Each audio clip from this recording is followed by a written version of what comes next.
Cek satu. Tes. Tes satu. Gimana Pak? Bagus? Nah.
Alhamdulillah, alhamdulillahi bidhabibin namli idha sara, wa hariril mai idha jara, razikit tayra fil ara, wadhudi fis sara, man lahu junudun la tura, fil muqsirati minadh dhura, ba'ithi ahmada fi ummil qura, bashiran wa nadhiran lil wara, mulhimihi wahyan mudhahara, ma kana hadisan yuftara, usalli alaihi wa usallimu kama amara, inna allaha wa malaikatahu yusalluna ala nabi, ya ayyuhalladzina amanu sallu alaihi wa sallimu taslima.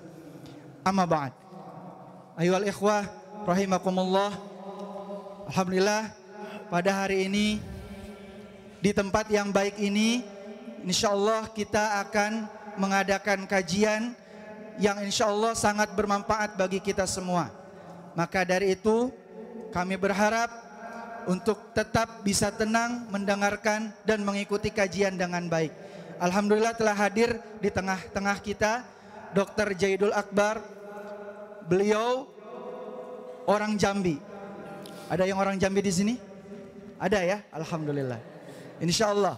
Beliau dari Jambi, beliau lulusan dari kedokteran Universitas Diponegoro. Ya.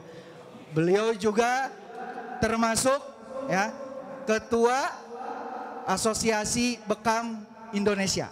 Ya. Dan juga beliau praktisi yang mendalami tentang ilmu-ilmu kedokteran dari sisi Islami, dari sunnah-sunnah yang ada disampaikan oleh Rasulullah. Beliau kaji, beliau rangkum, dan beliau jadikan sebuah materi menjadi materi kesehatan yang sesuai syar'i atau Islami. Baik, tidak lama ya, mari kita sama-sama mulai. Allahumma shalli wa sallim ala nabiyyina Muhammad wa ala ali Muhammad kama shallaita ala Ibrahim wa ala ali Ibrahim wa barik ala Muhammad wa ala ali Muhammad kama barakta ala Ibrahim wa ala ali Ibrahim fil alamin innaka Hamidum Majid. Alhamdulillah, kita tentunya bersyukur pada Allah Subhanahu wa taala di hari-hari yang penuh dengan kebaikan di bulan Sya'ban ini. Allah hadirkan kita di tempat ini, di majelis ilmu ini yang menjadi salah satu caranya Allah untuk meningkatkan keimanan kita dan ilmu kita tentunya. Yang mana dengan kedua hal inilah kita menjadi semakin dekat, makin taat pada Allah, dan semakin tentunya merasakan begitu besar rahmat kasih sayang yang Allah berikan kepada kita semua. Sehingga kalau kita mulai dari bangun tidur saja, kalau kita tadabburi doa bangun tidur yang luar biasa, maka sesungguhnya seorang yang beriman atau seorang mukmin itu tidak memerlukan apapun selain daripada Allah ataupun Islam itu sendiri. Alhamdulillahillazi ahyana ba'da amatana wa ilaihin nusyur. Ada kata-kata di situ kita akan dibangkitkan, dikembalikan pada Allah. Maka sebagaimana layaknya orang-orang yang akan sekolah atau mungkin ujian, maka dia tentunya mempersiapkan dirinya untuk ujian tadi. Nah, kata-kata kepada Allah kita akan dibangkitkan pemakan dengan tangan kiri, ya. Maka sains mengatakan bahwa itu ada kaitannya nanti dengan masalah pada sampaikan Rasulullah SAW, tentunya mutlak benar adanya. Mau ada sains kayak, mau tidak ada sains kayak, kita yakini itu sebagai satu kebenaran. Nah, berkaitan juga dengan kalau kita bicara tentang kesehatan, maka teman-teman sekalian yang saya hormati, para ustadz, para asatiz, atazidah semua, kita tahu bahwa Islam memberikan pedoman yang sangat jelas dan gamblang tentang cara menjaga kesehatan. Dan itu sudah dicontohkan Nabi SAW. Artinya kalau kita ikut itu, maka otomatis utama dari itu semua.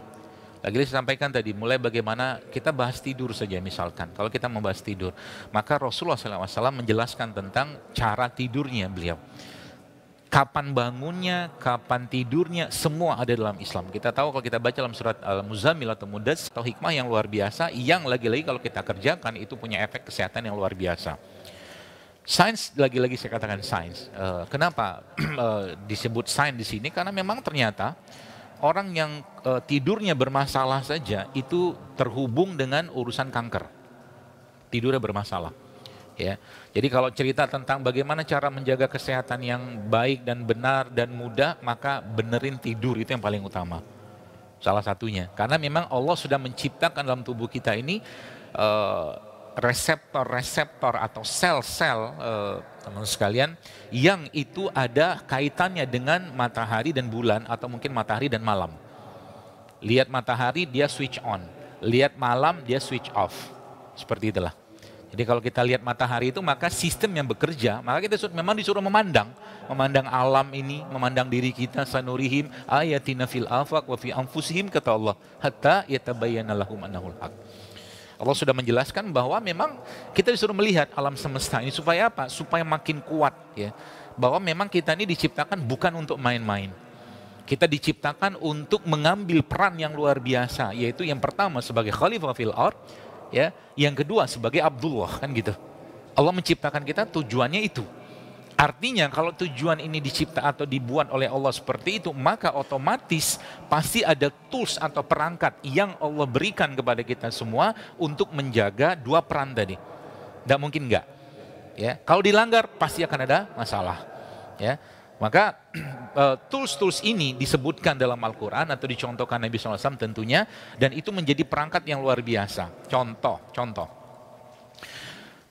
Kalau kita bahas dalam Al-Quran, misalkan satu perangkat, ini bahasanya perangkat tanda kutip gitu kan, atau mungkin bahasanya lebih tinggi tentunya syariat ya. Perangkat, contoh mungkin kita lihat dalam Al-Quran, Allah menjelaskan tentang puasa dengan kalimat yang unik kata Allah. A'udzubillahi minasyaitonirrajim, ya ayyuhallazina amanu kutiba alaikumusiyam kama kutiba alal ladzina min qablikum. Ayat yang sering dibaca waktu Ramadan. Ada apa dengan ayat ini? Ayat ini memberikan sebuah pedoman yang luar biasa kepada kita bahwa ya di situ kan disebutkan ya pada orang-orang beriman kata Allah bahwa kami wajibkan kepada kalian berpuasa. Nah, ada kata-kata min qablikum, sebagaimana orang-orang sebelum kalian diwajibkan berpuasa. Kalau saya tanya ya kepada kita, saya bertanya kepada teman-teman semua di sini ya, kalau diberi pilihan makan sama tidak makan, Anda akan pilih yang makan atau enggak makan? Makan atau enggak makan? Pasti pilih makan, jangan sok malaikat lah kalau bahasa saya. Malaikat kan nggak makan, kita pasti pilih makan. Sejadi-jadinya kita akan makan, kan gitu. Ya, maunya makan terus. Coba bayangkan kalau seandainya tanpa ada kewajiban puasa, kapan berhentinya kita makan? Kapan berhentinya sistem tubuh kita ini itu rehat gitu kan, atau istirahat? Ya, maka tadi kalau kita lihat sebelum kalian, ya kita dengan Nabi Adam ya kita sama, cuma beda casing aja bahasa saya. Nabi Adam dengan tinggi yang luar biasa, 27 atau 30 meter, kita tinggi kayak begini. Tapi dalemannya kan sama. Manusia juga gitu loh, ada paru, ada apa jantung segala macam lah gitu kan. Maka cara yang paling mudah untuk membuat atau menjaga kesehatan tubuh kita itu apa? Mengistirahatkan makan. Karena kita tahu salah satu penyebab lemahnya iman adalah banyak makan. Jadi kalau kita lihat zaman sekarang ini mau penyakit apa, stroke, kencing manis, darah tinggi segala macam, penyebabnya apa? Nggak jauh-jauh dari kelebihan atau kebanyakan makan. Udah yang dimakan salah, keliru banyak pula. Gitu loh. Nah, kalau ini kita aplikasikan ya teman-teman sekalian, maka sebenarnya mudah banget cara atau kita menjaga kesehatan, mudah banget. Asal mau aja sebenarnya. Makanya kalimat Allah dalam Al-Quran yang menjelaskan kan kata Allah makan yang halal dan baik kata Allah. Ya, kata Allah begitu kan. Makan yang halal lagi baik kata Allah. Tapi kalimat itu dilanjutkan dengan apa? Allah mengatakan di situ wala tattabi'u khutuwati syaiton. Ada hubungan apa makan yang halal dengan baik dengan setan? Halal wa kulu mimma fil ardi halalan thayyiban, kan gitu bahasa itu. Lalu dilanjutkan lagi dengan kalimat Allah di situ mengatakan wala tattabi'u khutuwati syaiton. Kenapa? Karena memang di situ banyak fitnahnya. Di situ banyak fitnahnya. Ya. Dan generasi ini teman-teman sekalian ya, adik-adik semua di sini ya, para santri di sini, kalau kita nggak aware dengan ini, generasi ke depan itu nauzubillah min zalik hanya generasi yang isinya rapuh aja. Rapuh jiwanya, rapuh mentalnya, ya, ngapalnya susah, ya. Belajarnya susah, diajak komunikasi juga kadang-kadang susah, gitu loh. Dan itu juga terkait dengan apa yang dimakan. Maka dalam Al-Quran, lagi-lagi dalam misalkan surat Abasa, Allah menjelaskan, "Falyanzuril insanu ila ta'amih," kata Allah. Perhatikan apa yang dia makan. Disuruh merhatiin, ya, "Anna sobabna ma'sobba," kata Allah. Suruh merhatiin. bisa kayak begini kalau kita misalkan bicara tentang apa ya? Kelapa tadi nggak ada Ustaz ya? Oh di sana. Oh iya. Ada apa?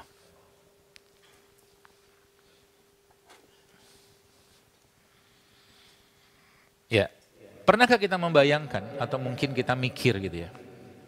Kenapa petani itu, saya mau tanya, kenapa petani itu zakatnya lebih besar?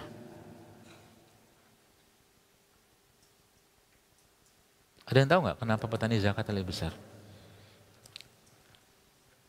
Iya kan? Zakatnya petani itu lebih besar loh.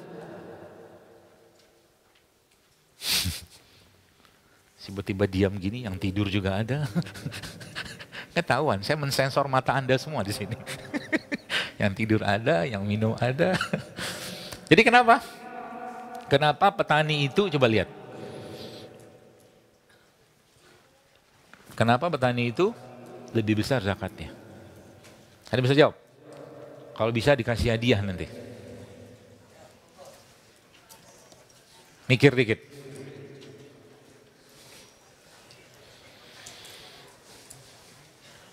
Ya, fadhal. Tadi angkat tangan.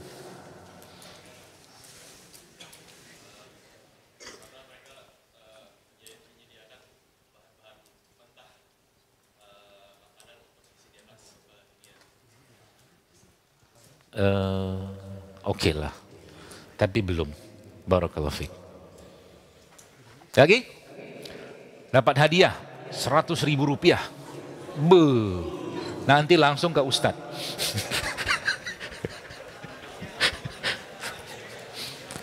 Ayo.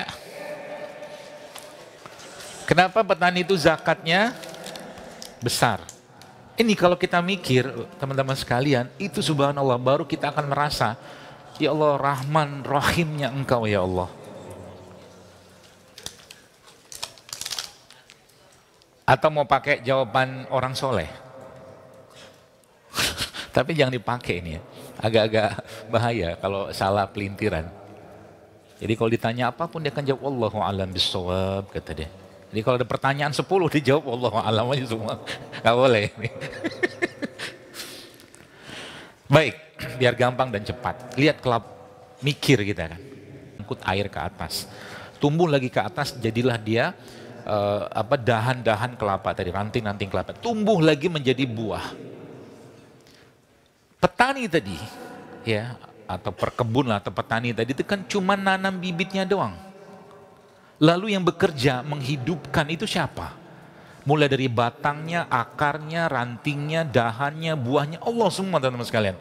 Kontribusi dia itu nggak banyak, itu poinnya. Kontribusi petani itu nggak banyak terhadap ini tadi. Iya kan? Cuma nanam doang, kasih pupuk. Kontribusi yang lebih banyak siapa? Allah. Dia pun nggak tahu nanti kelapa itu atau buah itu rasanya manis kah, asin kah, kecut kah, segala macam, dan warnanya pun dia nggak bisa buat, kan gitu. Makanya kontribusi dia kan nggak banyak, ya. Sehingga apa? Sehingga akhirnya karena kontribusi kamu nggak banyak, kasih lebih banyak untuk Allah, gitu loh ilustrasinya. Ya, makanya ya rasa-rasa buah-buah segala macam atau apapun yang kita makan itu tuh Masya Allah, itu menjadi sebuah hal yang kalau kita tadaburi itu luar biasa. Ya, kelapa ini isinya apa? Iyalah, semua juga tahu. Yang kerenan dikit lah jawabannya. Isinya apa? Air kelapa. Oke, naik lagi. Hah? Isinya apa air kelapa?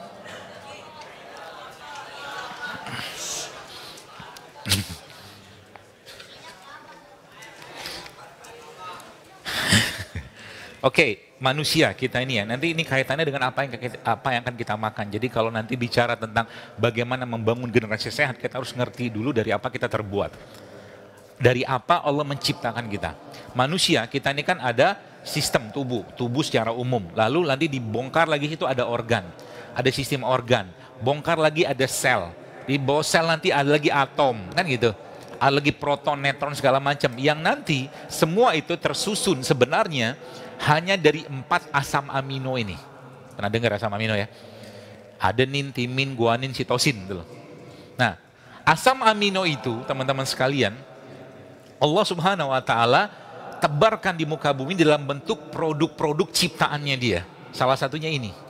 Jadi kalau saya ditanya, air kelapa ini siapa? Ya air jawabannya. Tapi sebenarnya, coba lihat. Kenapa Allah lindungi dia luar biasa? Luarnya ada serabutnya, dalamnya ada kulitnya, udah kulit ada daging lagi, baru air di situ. Karena memang isinya dia adalah asam amino buat tubuh kita, paham ya? Sama juga dengan ini, madu ini. Ya. Madu ini kalau kita lihat, coba lihat madu. Apa yang dikerjakan ini kan makhluk yang mendapatkan wahyu kan gitu. Lebah. Ya.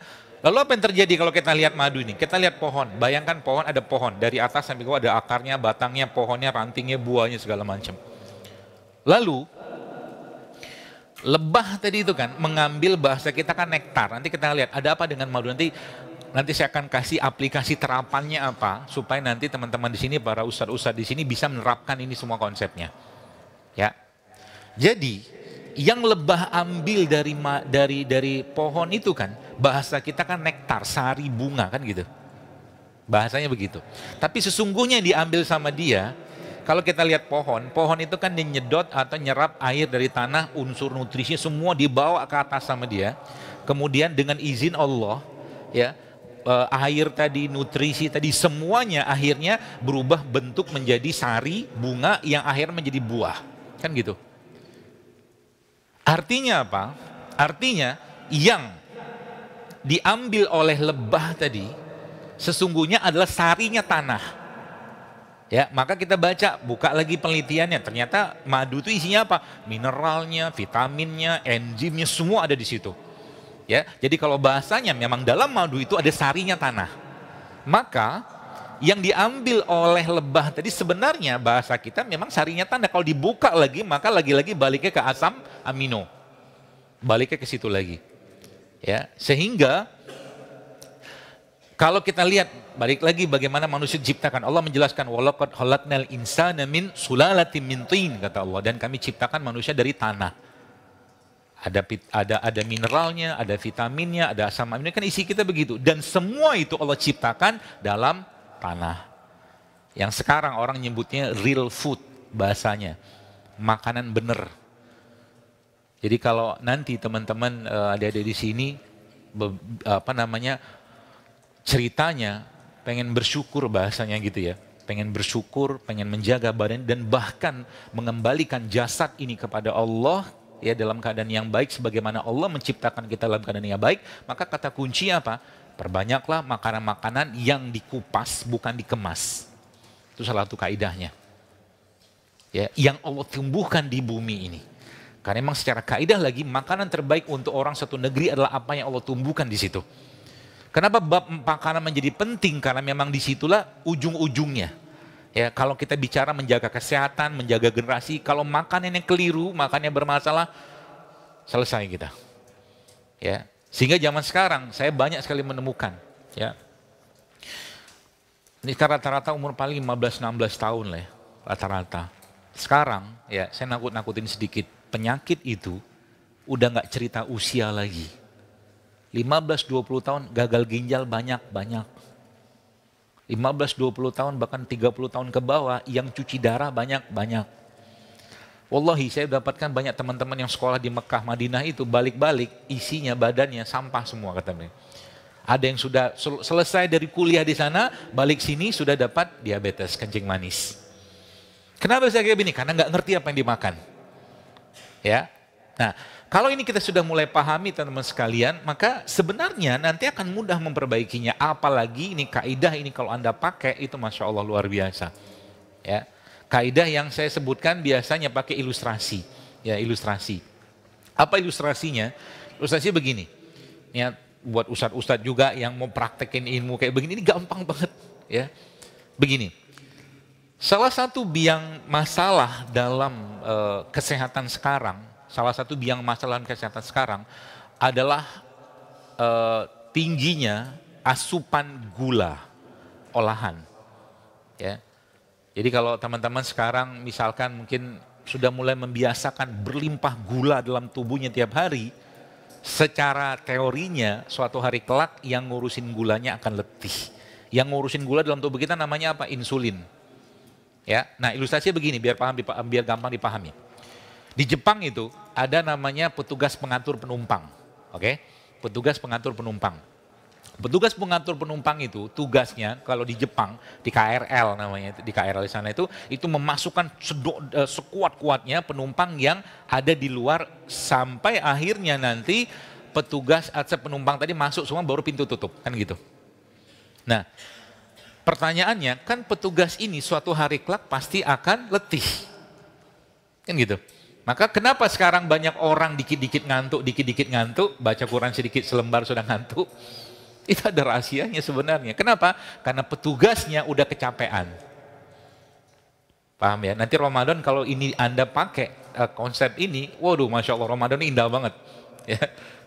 Gak ngantuk-ngantuknya kita, seger-seger terus tiap hari. Nah, petugas ini dalam tubuh kita, ya, atau mungkin petugas ini, kalau dia mau nggak capek lagi, caranya gimana? Dicutikan dia, diberhentikan dia, atau kalau nggak keretanya nggak usah dibuat jalan, dimatiin gardu listriknya, mati keretanya. Atau kalau nggak penumpangnya dikurangi kan gitu. Ya, ini biang sebagian besar penyakit sekarang, nggak tua nggak muda, ya. Apa itu? Itu kaidah paling sederhana. Susah? Susah. Susah lah. Maka harus dicobain kan. Makanya biasa kayak begini, saya nggak tahu. Kalau di sini kan asrama kan boarding kayak begini kan ada dapur. Terus bagaimana cara kita mengatasi pemakaian gula, misalkan bikin sambal. Sambal kan pakai gula. Gampang, pakai kurma. Makanya saya ngajarin biasanya sambal kurma. Isinya cabai rawit, bawang merah, cabai rawit, bawang putih, kurma sama garam. Jadi itu sambal. Ya, bukan kopi nikmat. Kopi nikmat itu apa? Plus gula, plus kental manis, plus creamer, itu kopi nikmat. Jadi kalau Anda mau jadi laki-laki sejati, ini kan banyak ikhwan.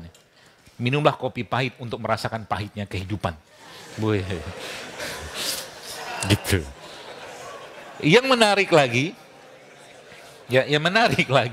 kopi itu, teman sekalian, sedikit bicara kopi itu Masya Allah. Kopi itu sendiri, dia mengurangi sensasi keinginan orang untuk makan. Karena dia menekan hormon lapar. Makan itu punya pengaruh sampai kayak begitu gitu kan. Ya. Nah, kembali ke cerita penumpang tadi. Ya. Penumpang itu adalah gula yang masuk. Terutama gula-gula olahan. Petugasnya itu namanya insulin. Oke. Jadi pertanyaan supaya petugas ini rehat, maka caranya bagaimana kita untuk katakanlah membuat dia tidak bekerja lagi atau istirahat. Maka jawabannya istirahatkan. Kalau bahasa kita apa? Ya dibuat dia nggak kerja kan gitu. Ya, karena petugas ini insulin dan dia punya penumpang itu adalah gula olahan, maka dua kunci itu kita pakai. Nah, ilmu ini kalau dipakai itu insya Allah tidak akan menyebabkan masalah gula yang luar biasa di tubuh kita. Ya, yang pertama, istirahatkan atau kurangi penumpang. Maka jawabannya atau mungkin paling simpelnya adalah kurangi penumpang, maka otomatis kurangi gula yang masuk. Ya, itu yang paling mudah. Terus tanya, dokter ini kan gula. Buah apa namanya kayak ini nanas begini kan ini gula. Betul ini gula, tapi dia bukan jenis gula olahan. Yang saya maksud, contoh begini biar gampang mencernanya ya. Teman-teman tahu tebu ya. Tebu itu kan kalau diperes jadi air tebu. Air tebu itulah yang diolah, dikeringkan, dikristalkan, dikasih anti lengket, yang akhirnya menjadi gula pasir. Akan beda nasib kalau orang tiap hari rutin makan tebu, atau bukan makan tebu, minum air tebu, nggak usah banyak-banyak, 3 sendok aja. Ya. 3 sendok dia tiap hari minum air tebu, akan beda nasib dengan orang yang tiap hari makan gula pasir 3 sendok. Paham? Kenapa? Udah diolah dia. Bahasa saya real food di depan tadi itu adalah semakin banyak yang realnya, yang tanpa diolah, itu semakin bagus buat tubuh kita sepanjang tidak berlebihan. Ini juga gula. Bahkan kita diharamkan minum alkohol ya. Khamar seperti itu. Tapi ini nggak ada alkohol. Sepanjang dia masih dalam bentuk aslinya nggak masalah. Tapi ingat, sesuatu yang berlebihan itu pasti bikin masalah dalam tubuh kita. Duren, boleh nggak makan duren? Oh boleh, bagus makan duren. Tapi duren kan gulanya tinggi. Dia terlalu banyak fermentasi dalam tubuh kita, mabuk kita. Ya, seperti itulah. Jadi gula-gula dalam produk asli kayak begini, inilah yang kita butuhkan, ini yang kita perlukan sebenarnya. Ya, itu yang pertama. Jadi penumpangnya dikurangi, sehingga nanti ya khususnya buat saya kalau mungkin yang masih muda ya, yang masih pemuda-pemuda seperti teman-teman ini mungkin karbohidrat Anda tetap butuh ya. Tapi kalau yang sudah edisi lama itu kayaknya perlu ngurangi karbohidrat ya. Terlalu banyak sehingga nanti isi piring itu kita bisa tata sebagaimana Al-Qur'an menatanya dalam surat Al-Baqarah. Ada situ tataan, penataannya, platingnya bahasa saya itu. Ya, sehingga nanti ketika makan, nah begini, yang jadi masalah adalah ketika orang makan gula olahan kayak begini tiba-tiba Anda makan roti atau mungkin makan apa lagi ya. Semua produk-produk gula olahan, roti misalkan atau mungkin gorengan ya, misalkan. Kan tepung, terigu tuh. Plus lagi juga misalkan di situ dimasukin gula di situ, maka otomatis gulanya pasti naik. Itu ternyata kaidahnya untuk mencegah gula ini melonjak kayak begitu, maka cara paling gampang ya ada beberapa tuh. Cara pertama, sebelum Anda makan itu ya, Anda atau kita mengkonsumsi semua produk yang berbasiskan cuka fermentasi. Saya ngelihat beberapa penelitian itu ternyata ketika orang makan roti ya, roti dengan dia makan roti biasa sama sebelum makan roti itu dia mengkonsumsi cuka atau probiotik ya, itu otomatis ternyata di situ disebutkan awalnya dia makan roti tanpa cuka tuh gulanya naik begini, ketika dia makan roti landai dia. Landai ini nggak menyebabkan masalah atau bikin kita lelah. Ya. Itu tips yang pertama. Ini kan di dalam mereka ini ada makhluk sini. Ya. Makhluk-makhluk yang bersiklus. Ada bakteri di sini. Ya. Maka ya dalam di alam ya dan termasuk dalam diri kita, salah satu tempat yang paling banyak mereka bercokol itu atau mereka hidup itu adalah dalam perut. Ya, semakin baik perutnya, semakin sehat. Artinya apa? Semakin buruk yang dimakan, semakin bermasalah tubuhnya. Itu, ya. Maka sehingga nanti apa? Sehingga di situ kita lihat ternyata salah satu cara yang paling mudah untuk menjaga kesehatan kita sekarang atau ke depan, ya, adalah dengan mengkonsumsi produk-produk yang masih full atau masih banyak bakterinya atau makhluk-makhluk ini. Contohnya ini. Atau lagi apa? Ini kan fermentasi nih, tape ini. Ya, tape ini kan fermentasi, dia dibuat dengan ragi kan. Sehingga nanti kalau bikin es campur, ini saya ajarin caranya bikin es campur dan pakai es kalau saya. Jadi campur aja. Isinya ada buah-buahan, mau kayak esnya nggak apa-apa sih. Ada buah-buahan dipotong-potong ya, kemudian ada tapenya fermentasi, kemudian ada lagi di situ. Kalau mau dapat lagi itunya, kalau mau dapat lagi atau mungkin kita dapat asupan bakteri tadi, maka salah satu yang paling gampang itu yang kita dapatkan dari yogurt. Yogurt itu susu ini fermentasi itu loh. Ya. Jadi nanti itunya makanan awalnya teman-teman di sini, ya, nanti disetting sama tim dapur. Semoga. Ya. Sebelum makan itu dikasih suruh makan dessertnya, tapi dessertnya ada bakterinya. Bakterinya itu adalah buah-buah yogurt tadi, biasa ada bakteri di situ, ya. Kemudian ada sayurnya, ada buahnya, ada seratnya, termasuk makanan-makanan fermentasi kayak begini. Sehingga nanti apa? Nggak langsung naik ketika Anda makan nasi atau tepung gulanya, sehingga nggak ngantuk. Itu kaidahnya. Ya, itu yang pertama tadi kan. Yang kedua apa? Sebelum makan tadi kita dianjurkan untuk mengkonsumsi sayur. Jadi sayur itu menjadi yang pertama dikonsumsi. Nanti kalau nanti di sini makan, saya nggak tahu kalau makan satu piring langsung kan gitu ya. Itu saran penyajiannya adalah makan sayur dulu. Ya, tadi kan ada yogurt dessertnya dulu ya, atau makanan pembukanya. Tapi makanan pembuka itu ada enzimnya. Karena makanan sekarang sebagian besar nggak ada enzim, sehingga orang nggak ada bahagia-bahagianya. Ya, jadi kalau ada teman Anda lagi susah hati, Ya, teman kita lagi susah hati, maka ajak dia makan yang tinggi enzim. Contohnya apa? Makan yang tinggi enzim contohnya apa? Rujak. Ya kan? Rujak itu kan enzim, mineral, semua kan di situ kan. Ya, seperti itu. Itu yang pertama, itu yang kedua. Lalu yang ketiga apa? Yang ketiga adalah berikan ya, atau mungkin setelah makan bergerak. Kan Nabi juga sudah melarang orang habis makan jangan langsung tidur kata Nabi. Ya, itu ya kaidah yang ketiga. Atau bergerak yang lain dalam yang saya baca itu adalah dengan cara gerakan-gerakan yang bisa membakar. Ya, bisa membakar. Contohnya begini. Kalau mau banyak makan nasi, mau banyak makan tepung, habis makan itu Anda harus bergerak. Sebab kalau enggak apa, tubuh kita letih. Geraknya paling gampang, salah satu gerakan yang paling gampang itu squat. Squat tahu ya? Ya, duduk gitu-gitu. Itu paling gampang. Dan 50 squat itu sudah cukup membuat grafiknya melandai, nggak naik gulanya. Ya, apalagi kalau habis makan kita naik tangga, ya 2-3 kali gitu kan, satu lantai, cepet tuh. Ya, seperti itu.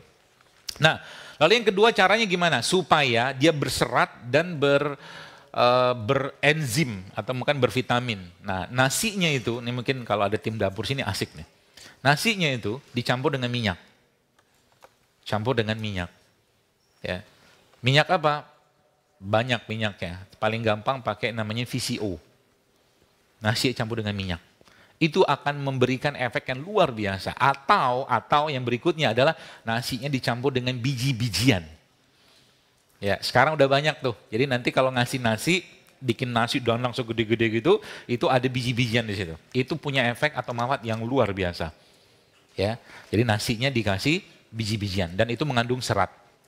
Ya, itu yang pertama atau bukan yang kesekian. Ya, lalu apa lagi yang kita bisa lakukan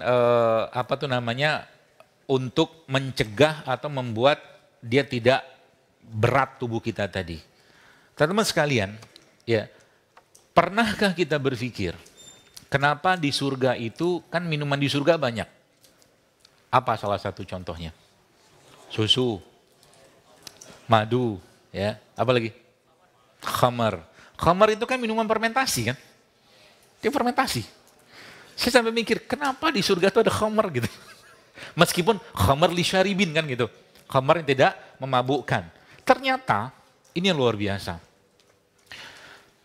Kalau kita baca dalam surat Al-An'am ayat 38 itu Allah menyebutkan bahwa ada binatang, makhluk-makhluk melata, semua itu umat-umat seperti kalian. Jadi mereka itu juga umat, ya, seperti kita, umat manusia. Ada dalam tubuh kita, ada di alam. Ya, ada di tubuh kita, ada di alam. Sehingga apa? Sehingga kita perlu bersinergi dengan mereka. Nah, berita atau cerita tentang khamar ini, ya, atau mungkin minuman fermentasi tadi itu adalah salah satu cara kita sebenarnya yang kita bisa tiru di dunia. Sehingga apa? Di dunia kita punya beberapa produk-produk atau ya pangan lah ya yang bersifat fermentasi. Contohnya ini kan, tempe. Tempe ini asli dari kedelai. Ya, meskipun sekarang banyak yang sudah pakai tempe, nggak pakai kedelai juga ada. Yang menariknya tempe ini, ya teman-teman sekalian, proses fermentasi yang ada pada tempe, yang terjadi pada tempe itu menyebabkan semua kandungan dalam tempe atau kedelai ini meningkat. Kalsium meningkat, kalium meningkat, magnesium meningkat, bahkan yang luar biasa, si bakteri tadi itu menyebabkan dalam tempe ini ada vitamin yang biasanya cuma ada di protein hewan, ada pada dia sekarang. Vitamin B12 ingat saya, dalam tempe. Ya, maka ini kaidah yang mudah sebenarnya. Nanti ya, kapan-kapan tadi kan sebenarnya yang pertama nanti dibikin tuh dalam satu pekan itu ada hari, saya nggak tahu di sini sudah jalan atau belum. Hari santri minum madu bareng, air madu bareng atau minum madu bareng-bareng. Ya, kenapa? Itu minumannya penghuni surga. Ya, lalu apa lagi? Bisa juga dengan ya makhluk ini kan ini cairan probiotik sebenarnya, ada bakterinya dan bukan satu bakteri, banyak. Ya kalau dibuka nih banyak bakterinya. Sehingga dalam air ini ada bakteri-bakteri yang baik. Ya. Oke, itu ya. Jadi nanti dibikin tuh. air madu gitu kan, air probiotik, atau paling gampang air cuka paling gampang. Jadi satu dispenser itu ya dibikin ada air di situ plus juga dengan cuka atau probiotiknya. Efeknya apa? Kalau kita baca tentang probiotik atau mungkin bakteri-bakteri teman sekalian, itu punya efek yang sangat luar biasa. Kenapa? Salah satu penyebab masalah kesehatan di dunia zaman sekarang ini adalah di samping tadi tingginya asupan gula, salah satu yang kedua adalah disbiosis. Disbiosis itu apa?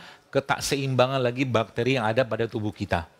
Ya, dan kebanyakan bakteri tadi itu ya penyebabnya adalah dari makanan olahan. Saya sih berharap mudah-mudahan tidak. Di sini nggak ada menu dalam bentuk sosis. Harapannya begitu. Ya, kalau mau makan, makan yang benar. Ya. Nggak ada menu dalam bentuk makanan, apalagi daging olahan yang sudah terlalu banyak bahan tambahan pangan di situ. Makan daging atau makan protein, ya makan protein beneran gitu loh. Itu bagus. Daripada makan daging olahan. Sekali-sekali sih oke, tapi bukan jadi menu wajib. Ini kayak begini, termasuk, saya ini ada bawaan, ini bawang. Ya, ini bawang, bawang tunggal ya. Proses fermentasi pada bawang ini menyebabkan, ya, bawang ini punya kapasitas atau apa namanya, punya apa istilahnya itu ya, punya kandungan yang meningkat drastis luar biasa ketika dia difermentasi bawang ini. Ya, tapi mungkin buat adik-adik mah susah makan beginian. Kalau saya telan beginian. Karena efeknya luar biasa. Mulai dari apa? Mencerdaskan otak, iya, pencernaan, iya, jantung, iya, semua iya deh. Dapat semua di sini. Dari bawang ini. Ya. Dan bawang ini, teman-teman sekalian, adalah bahan, bukan bahan, adalah makanannya dia. Ini kan bakteri, ini makanannya. Ya. Kaidah ini kalau Anda pakai, hari-hari di sekolah atau di rumah buat teman-teman bapak-bapak sekalian juga, bahasanya apa? 1P plus 1P. P yang pertama adalah prebiotiknya, ini prebiotiknya, makanannya bakteri. P yang kedua adalah probiotiknya. Jadi sehari itu ada 1P tambah 1P. Ya. Termasuk juga kalau kita bicara kurma. Kurma ini, kenapa sampai Nabi menyebutkan kurma ini adalah sesuatu yang banyak sekali hadis tentang kurma, bahkan Nabi menyebutkan bahwa tidak akan kelaparan rumah yang di dalamnya ada kurma. Ya, karena memang mereka ini adalah makanan bakteri ini. Ya, jadi nanti ada hari, nah nih, cerita imun-imun zaman pandemi Covid kemarin itu sebenarnya kalau sudah tahu caranya gampang banget menjaga imun. Modal 3 lah, modal 3 nih. Ya, yang pertama ini, apel soda yang pertama. Yang kedua modal ini, madu. Sama yang ketiga modal ini tadi, bakteri tadi. Rutin kan ini tiap hari, terus sekali itu imun kita akan melesat. Itu ada riset luar biasa efeknya nanti. Ya, dalam jumlah kecil saja. Ya, 2 kapsul, 3 kapsul gitu kan. Termasuk juga salah satu makanannya para ulama zaman dulu ketika mereka menghafal Quran itu kismis. Kismis itu makanan para ulama zaman dulu. Ya. Jadi dibiasakan, karena sebenarnya kismis sendiri juga balik-baliknya ke makanannya mereka-mereka yang ada dalam perut kita tadi itu. Oke, nah itu kaidahnya. Lalu apa lagi teman-teman sekalian yang kita bisa lakukan untuk mengurangi asupan yang berlebihan tadi? Tadi kan ada saya jelaskan tentang ini tadi bakteri tadi, kemudian gulanya dikurangi, yang ini yang luar biasa sebenarnya. Ya, dengan cara apa? Dengan cara petugasnya diistirahatkan. Kenapa? Begini. Penyakit zaman sekarang yang berhubungan dengan penyakit-penyakit berat lah ya, sampai ke kanker sekalipun itu tidak lepas dari letihnya petugas. Bahasa awamnya begitu. Letihnya petugas. Letihnya petugas ini maksudnya apa? Kalau dalam terjemahan bahasa ilmiahnya namanya insulin yang resisten. Udah telan aja. Insulin resisten. Artinya maksudnya gimana? Petugas itu ketika gula masuk udah nggak bisa kerja lagi. Letih dia. Mau gula sebanyak apapun, sedikit apapun udah capek dia. Sehingga cara paling mudah untuk mengembalikan resisten dia atau sensitifnya dia adalah dengan cara apa? Istirahatkan dia, atau bahasa kita namanya ya. Tentunya itu nggak boleh. Tapi atas sama tidak makan kan gitu. Sehingga saya baca dalam beberapa tulisan dan penelitian itu ternyata zaman sekarang ini ya, tadi saya jelaskan juga pada para ustadz-ustadz di dalam tadi, saya katakan bahwa Sekarang ini Bapak Ibu sekalian, level testosteron dan level atau kadarnya testosteron atau hormon laki-laki di usia 60 tahun di tahun 80. Kenapa? Penyebabnya salah satu biang keroknya gula olahan tadi. Anda tidak akan bisa dapatkan qawamah. Ya, kalau pakai bahasa fisik ini, kalau seandainya apa? Kalau seandainya gulanya berlebihan, nggak bisa. Kenapa bisa begitu? Karena ada enzim dalam tubuh manusia yang mengconvert, mengubah testosteron, hormon laki-laki, menjadi hormon wanita. Kalau dia kelebihan lemak. Belum tahu kan? Jadi akhirnya apa? Nggak ada maco-maconya tuh orang. Nggak ada gagah-gagahnya. Padahal, lihat, Al-Quran memberikan pedoman dalam surat An-Nisa yang sering kita baca. Ar-rijal, kata Allah. Qawam ala nisa. Rijal itu laki-laki, bukan pemimpin. Kalau bahasa kita kan rijal itu pemimpin kalau terjemahannya. Tapi aslinya jauh lebih dari sekedar laki-laki. Karena Al-Quran menggunakan frase yang lain untuk laki-laki. Ya, namanya zukuroh. Zukuroh itu laki-laki yang punya jenis kelamin doang. Dikit-dikit nelpon bapak ibu, dikit-dikit nggak ada cowok-cowoknya. Nggak ada keren. Mungkin kebanyakan dikirimi makanan yang banyak gulanya. Ya, mungkin. Bilang sama ayah bundanya, abi, uminya, stop makanan yang nggak sehat. Bilang sama dia gitu. Kalau mau kirim saya, kirimi madu, habatus sauda, minyak zaitun, gitu-gitu loh. Keren tuh. Itu kenapa? Persiapan masuk surga, abi. Loh, kenapa? Kan madu minum. Jangan kirimi minuman-minuman yang isinya gula tok itu. Itu. Baru jadi laki-laki, baru jadi cowok gitu loh. Kemarin saya ketemu bapak-bapak. Iya Ustaz, dia bawa Ustaz. Dia bawa jualan. Apa istilahnya tuh? Sendal. Kan gede tuh tasnya itu kan. Yang biar dia dari mana gitu. Sukabumi atau apa gitu. Saya lagi minum kopi waktu itu. Datang sama dia. Pak, belum laku Pak, tolonglah Pak. Duduk kok sini coba. Duduk sini. Samping saya gitu kan. Minum kopi, pesan kopi saya bilang. Macam mau mati saja kau ini, saya bilang. Macam mau mati. Kenapa hidup gak ada semangat-semangatnya, saya bilang. Sama dia gitu kan. Saya marahin Ustaz. Ya. Udah makan belum? Belum. Makan sana, saya bilang. Saya keras-kerasin aja gitu kan. Terus apa namanya, sampai akhirnya dia dapat kopi, bahagia dia Ustaz. Dikasih kopi. Gitu kan. Tapi saya bilang, antum itu, bapak itu, ya abang lah, abang. Ini sudah dikasih kesempatan Allah cari rezeki kayak begini, ngapain susah-susah hidup, saya bilang. Gak ada semangat kita hidup kayak begini, ngomel-ngomel habis-habisnya gitu kan sama dia. Dan saya tahu, nah, orang namanya pedagang gitu kan, yang namanya pedagang, yang bahagiakan dia apa? Dagangnya dibeli kan, ya kita beli aja. Dagangannya dibeli sebagian gitu kan, sudah bahagia dia.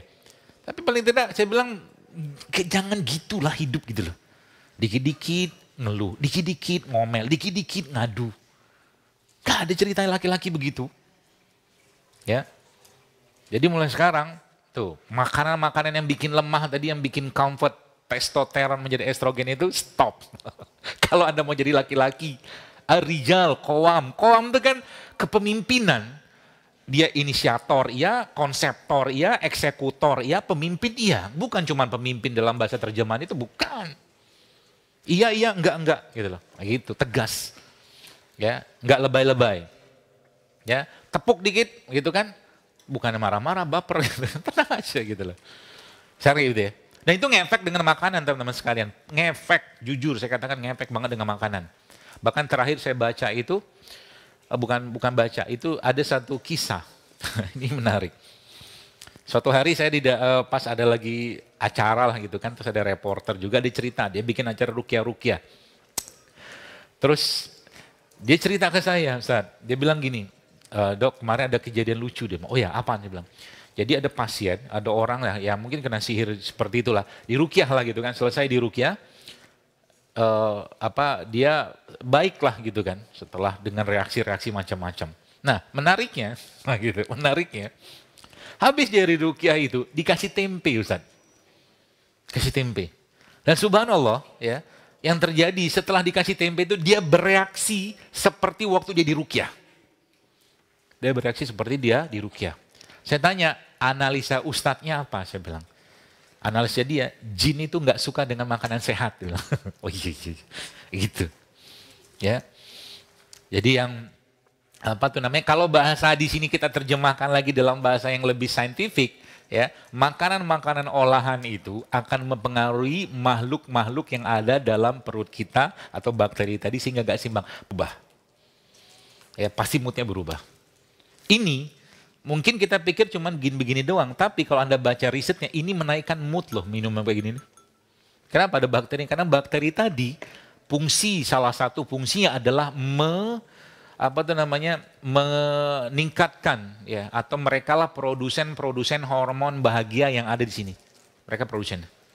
Artinya Pak, kalau mereka dimasukin dalam tubuh kita, bakteri-bakteri baik ini kita masukin, itu yang pertama. Yang kedua apa? Kalau dia dikasih makanan yang benar, apa real food kayak begini, insya Allah banyak penyakit bisa hilang dan mood kita akan terjaga. Semudah itu sebenarnya.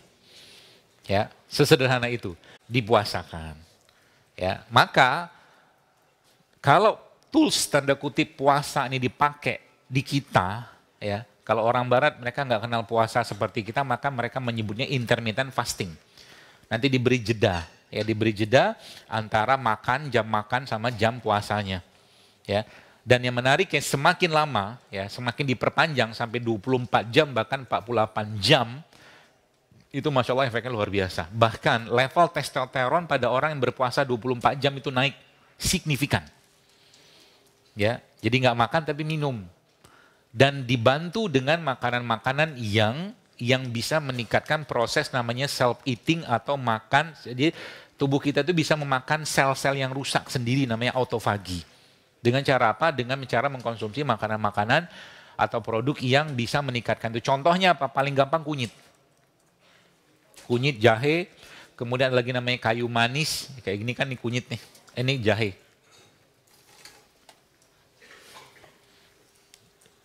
Jahe, kunyit kayak begini, saya trial sederhana ya hari-hari gitu, ternyata memang mereka nih mengurangi selera makan. Jahe, kunyit, ya kurkumin, turmeric kayak begitu. Ya, jadi saran saya ke sekolah ya, pihak sekolah, kalau bisa dikenalin tuh mereka ini. Dan bisa dibikin dalam bentuk yang enak. Saya kemarin nyoba Ustadz, saya bikin ada berapa ramuan saya bikin, kemudian saya shake.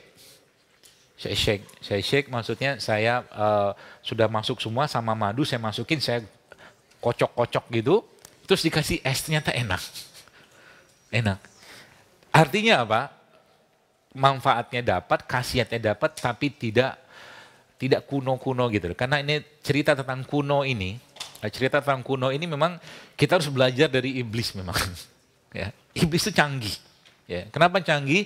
Luar biasa begitu banyaknya pohon di surga, buah di surga, Nabi Adam akhirnya memutuskan makan buah itu kan. Canggih dia itu. Kalau bahasanya, Quran itu menggunakan istilah muqassamah.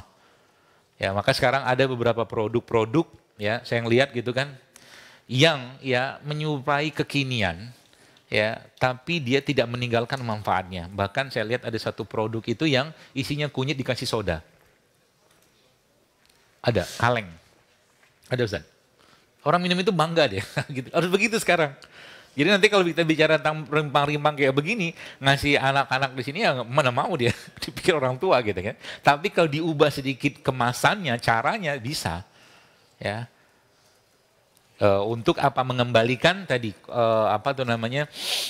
cara atau mungkin keseimbangan bakteri yang ada pada tubuh kita tadi. Itu. Ya. Semakin diperlama puasanya sampai berapa jam? Ada yang mengatakan 24 jam sampai 48 jam. Tapi bukan puasa, sebenarnya kita nggak makan aja, cuma minum iya. Ditambah dengan beberapa jenis makanan-makanan yang bisa mengurangi selera makan tadi. Tapi ini mungkin tidak berlaku pada anak-anak. Ya. Kalau anak-anak yang penting, bawa di sini apa? Terigu kan? Ya sayuran mah secuil. Banyakan tepungnya, banyakan terigunya. Gula lagi nggak? Gula lagi. Plus biasanya di situ ada kerupuk. Gula lagi? Gula lagi. Habis itu dia minum, katakanlah dengan teh manis. Gula lagi? Anda bayangkan satu piring isinya apa? Gula semua. Gimana nggak letih, gimana nggak baca Qur'annya, capek, cepet, 1 lembar sudah ngantuk. Petugasnya keletihan, itu maksud saya. Ya, sedangkan sebenarnya kalau ngerti caranya, boleh nggak makan? Ya jangan banyak-banyak itunya, jangan banyak-banyak nasinya. Ya, jangan banyak-banyak nasinya. Dengan cara apa kita jaga itu? Dengan cara nasinya itu dikurangi, lauknya dibanyakin. Itu paling gampang. Lauknya pilihannya 2, kalau nggak sayur, protein dibanyakin. Maka nggak ngantuk, karena kaidah tadi kita pakai di sini, cara makan yang benar. Ya, kenapa?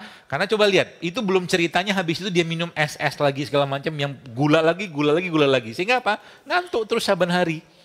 Dari pagi ngantuk, siang ngantuk, sore ngantuk, malam ngantuk, sengantuk-ngantuknya. Itu yang terjadi zaman sekarang. Ya, kalau kita mau sedikit disiplin saja, misalkan kayak begitu yang saya jelaskan tadi itu, mulai misalkan kita ya sup buah atau apa yang isinya yogurt, bahkan termasuk saya pernah saranin itu Ustaz, air kelapa ini dibikin buat air untuk bikin es campur. Air kelapa tua aja, nggak usah muda, kan murah meriah. Bahkan nggak ada harganya, kadang-kadang dibuang-buang tuh. Itu ya, kalau Anda teman-teman sekalian beli minuman isotonik di supermarket atau minimarket, ya, dengan air kelapa tua jauh lebih bagus air kelapa tua daripada minuman isotonik itu. Luas kayak begini, saya nggak membayangkan ke depan nanti generasi kayak apa kalau kita nggak mulai perhatikan apa yang kita makan. Serius, dan itu bukti-bukti yang saya dapatkan sudah sangat terlalu banyak. Ya, terlalu banyak. Dan apalagi apa? Kalau bahasanya kita di sini kita bicara gen, kan generasi. Maka apa yang dilihat oleh orang tua, dilihat oleh anaknya terhadap apa yang dilakukan oleh orang tuanya dalam bentuk kebiasaan makan misalkan, itulah menjadi contoh dan teladan. Kalau teman-teman di sini ya, adik-adik sini semua sudah mulai mempraktekkan pola hidupnya, mungkin cheatingnya adalah nggak masalah, kita juga manusia. Ya, tapi difasilitasi, sekolah katakanlah memfasilitasi sehingga nanti ada kaidah-kaidah atau konsep-konsep yang kita bisa katakanlah aplikasikan, akhirnya yang terbentuk apa? Kebiasaan, ini yang mahal. Kalau kebiasaan sudah terbentuk dengan ilmu yang kita bisa terapkan, itu Masya Allah generasi ke depan itu akan jauh menjadi generasi yang lebih baik. Nggak sakit-sakitan sehingga nanti suatu hari kelak kita bisa kembalikan jasad ini kepada Allah dalam keadaan baik sebagaimana dulu dia juga menciptakan dalam keadaan yang baik. Itulah konsep dasar hidup sehat bagi seorang muslim. Ya bersyukur ya dengan apa yang Allah ciptakan dengan sempurna kayak begini dan ya mengembalikan jasad ini kepada Allah dengan masih bisa sholat berdiri, masih bisa sa'i umroh nanti berdiri nggak pakai kursi roda kayak gitu, jalan ya atau berlari. Itu yang kita inginkan. Sehingga nanti jadi ini hal sederhana saja ya, tapi ini kita belum masuk katakanlah nanti bagaimana cara ngolahnya udah beda lagi, belum lagi cerita ini belum saya cerita minyak. Ya, minyak salah satu yang saya biasa sarankan, nggak terlalu banyak nanti.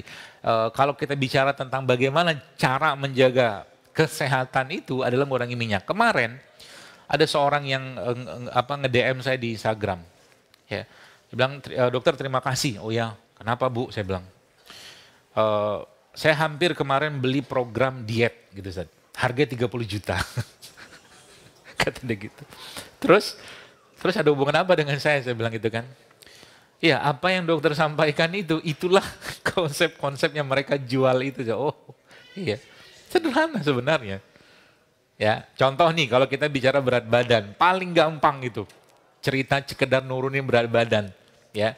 Yang masuk sama keluar sama, stabil berat badannya. Yang masuk sama keluar, banyak kan yang masuk, naik berat badannya. Yang masuk sama keluar lebih sedikit yang masuk, turun berat badannya. Kan simpel. Itu yang dijual puluhan juta. Itu satu. Yang kedua apa? Yang dijual kan produk. Padahal ini kan semua ini kalau Anda makan bener, aduh berat badan mah gampang banget. Yang justru malah yang susah setelah turun mau ngapain. Itu yang susah.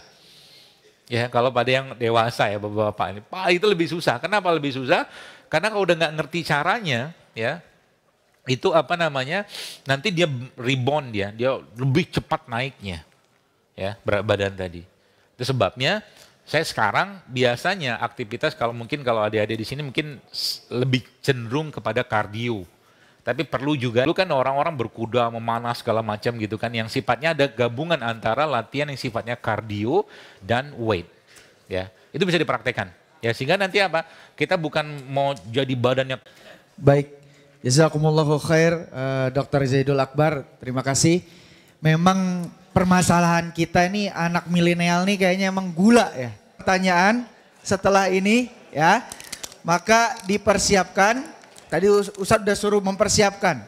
Yang udah siap nanti boleh angkat tangan, untuk yang dari Ummahat bisa disampaikan kepada tim, nanti kita bacakan pertanyaannya di depan.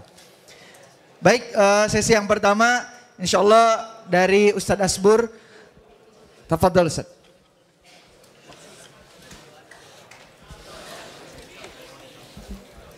Bismillah, Assalamualaikum warahmatullahi wabarakatuh.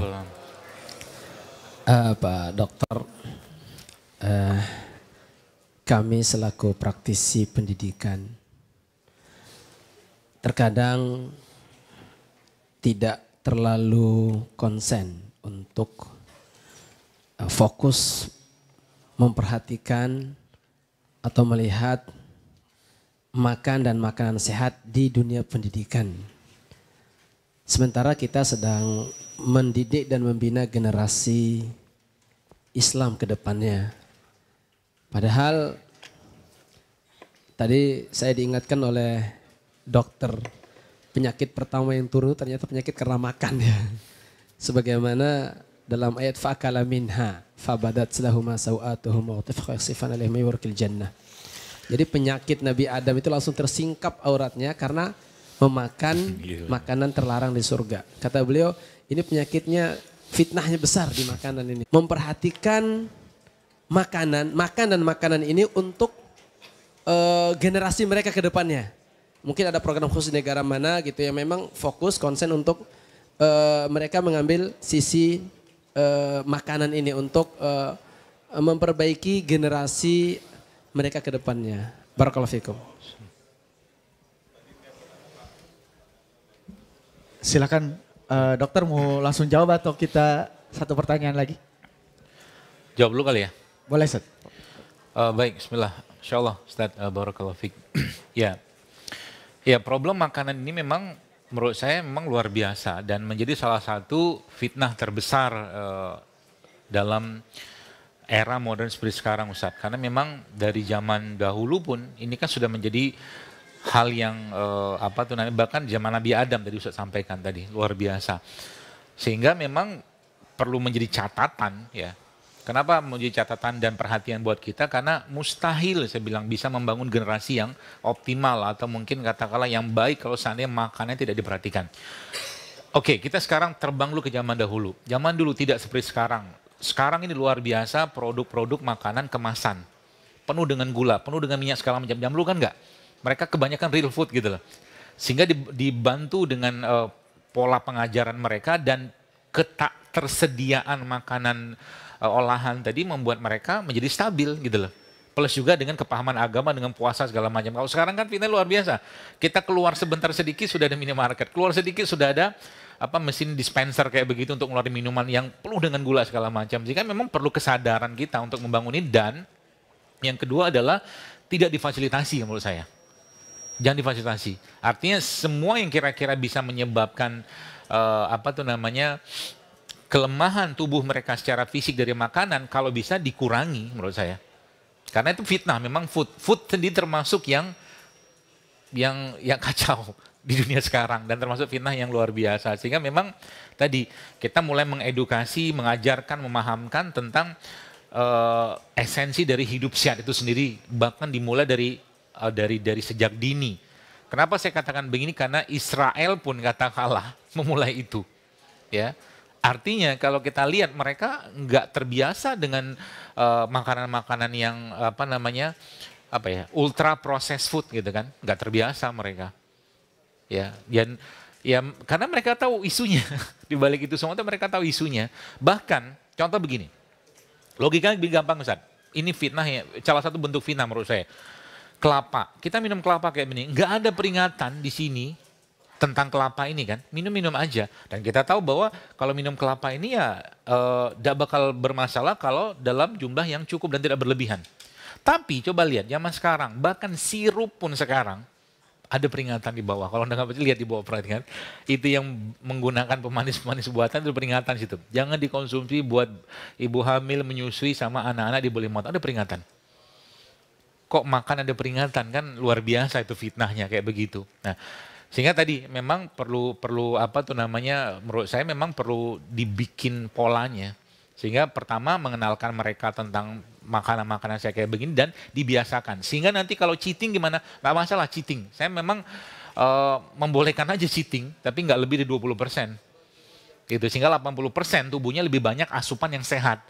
Tambah lagi dengan aktivitas misalkan olahraga atau mungkin aktivitas yang membakar itu, insya Allah aman. Ya, itu. Yang kedua tadi apa ya? Ada. Kalau antum browsing namanya Blue Zone Country. Itu bukan negara, tapi itu kota di beberapa negara.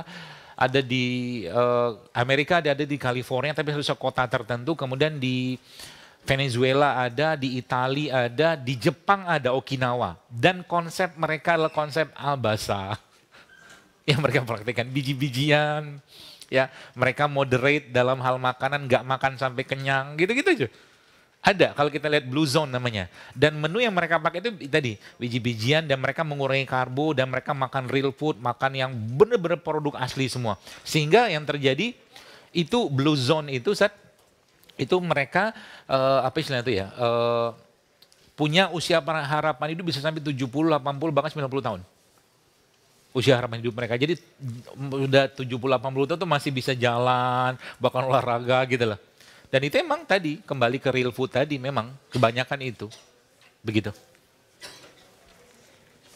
Barakallahu fiik Ustaz. Baik selanjutnya Ananda, fadhil.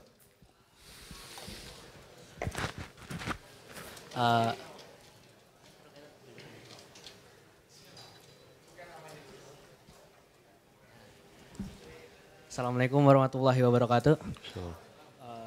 Nama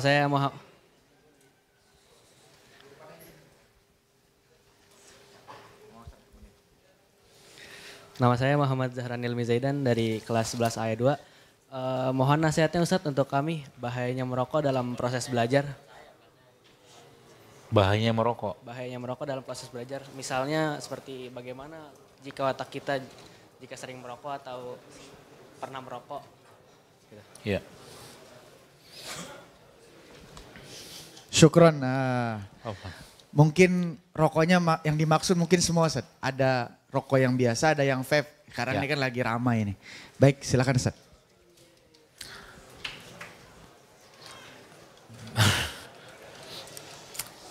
Gini, sesuatu yang tidak disebut nama Allah saat kita mengkonsumsinya, maka dia akan mengkonsumsi atau memakannya bersama setan. Sekarang saya tanya, yang ngerokok, baca bismillah nggak sebelum merokok? Baca nggak? Mau rokok ini, mau rokok apa, pape itu, nggak baca bismillah. Artinya apa? Itu tadi. Jadi pastikan kalau mau merokok bacalah bismillah. Basmalah gitu ya. Itu simpelnya. Tapi lagi-lagi saya katakan ya, semua yang kalau kayak saya menggunakan kaidah tentang apa namanya pengolahan pada produk gitu ya. Kita tahu rokok itu ya, rokok aslinya kan dari tembakau. Aslinya tembakau itu bagus. Tembakau yang asli ya, daun itu ya. Tapi sudah masuk pengolahan kayak begitu. Jadi kalau berarti dokter menyarankan kami mengkonsumsi tembakau. Iya, minum air rebusan tembakau aja daripada ngerokok.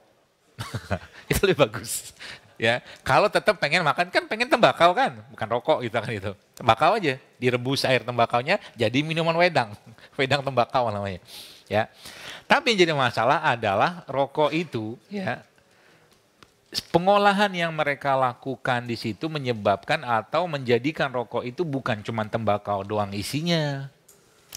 Kan sudah saya bilang tadi, kalau ada produk, ada peringatan, berarti produk itu hati-hati, bahkan berbahaya kan. Tadi saya katakan, misalkan tadi minum sirup saja misalkan, ada peringatan, kan aneh. Ya, apalagi rokok, ada peringatan kan di bawahnya? Ada, artinya kalau masih juga mengkonsumsi itu, saya nggak tahu namanya dalam Islam apa, jahil kah, zolim kah, saya nggak tahu. Tapi sudah jelas-jelas ada peringatan dan peringatan itu bukan dibuat ngabal-ngabal tapi memang datanya menunjukkan kayak begitu ya, masih juga dikerjakan, jahil namanya. Ya, sehingga nggak ada manfaat-manfaat, artinya apa? Kita zolim sama diri kita dengan mengkonsumsi itu. Menurut saya begitu. Ya, sehingga memang ya apa nasihatnya? Ya tinggalkan kalau Anda cinta Allah itu aja. Sebaiknya begitu. Mau rokok yang yang biasa atau yang sekarang yang apa tuh namanya, ya itulah pakai alat itu sama aja. Bahkan lebih parah katanya itu karena dia udah pakai flavor, seingat saya. Ya, seperti itu. Baik, terima kasih dokter. Ini sekarang kita sesi pertanyaan online ini. Ada pertanyaan dari salah satu wali murid. Saat ini di masyarakat sedang beredar pemanis pengganti gula yang berasal dari tumbuhan alami nama stevia. Ya. Apakah ini aman untuk digunakan sebagai pengganti gula pasir atau tidak? Terima kasih dokter. Iya, stevia itu daunnya kecil ya, mungkin kayak daun, dibilang kelor enggak, gedean sedikit daripada daun kelor. Dia kalau dimakan manis banget stevia itu. Ya, kalau ditanya apakah dia bisa digunakan sebagai pengganti gula pasir, misalkan sebagai pemanis, ya jawabannya bisa. Ya, bahkan kalau Anda bikin teh dikasih daun stevia, itu udah manis tuh. Ya, ada yang mengatakan manisnya sampai 200 kali lipat daripada gula, katanya begitu. Manis banget. Sampai kadang-kadang kerasa pahit tuh daun. Ya, nanti kalau ketemu pas tadabur alam tuh biasanya tumbuh liar itu daun. Ya, jadi boleh-boleh saja, cuman kalau saya pribadi lebih senangnya kita mulai sekarang membiasakan lidah kita atau tubuh kita untuk tidak berkenalan dengan mereka-mereka yang sifatnya pemanis untuk mengembalikan rasa yang aslinya. Contoh begini, minum teh tawar aja. Manisnya dapat dari mana? Dari madu misalkan. Minum teh, habis itu minum madu kan manis juga. Misalkan kayak begitu. Atau kalau tidak misalkan pakai madu sebagai pemanisnya, boleh nggak? Boleh aja. Stevia boleh nggak? Boleh. Tapi maksud saya minuman-minuman tadi itu kita minum dalam kondisi apa ya, seasli-aslinya dia. Kopi misalkan. Ya, saya dulu ketika nggak tahu ilmunya ya kopi kadang-kadang yang campurlah ini itu segala macam. Tapi ketika sudah tahu ilmunya ya kopi pahit aja. Ya, justru malah itu jauh lebih baik. Ya. Seperti itu. Kalaupun pengen pemanis, maka cari pemanis-pemanis alami. Ya, stevia termasuk salah satunya. Jadi boleh-boleh saja. Gitu. Baik, pertanyaan selanjutnya mungkin Ahlan.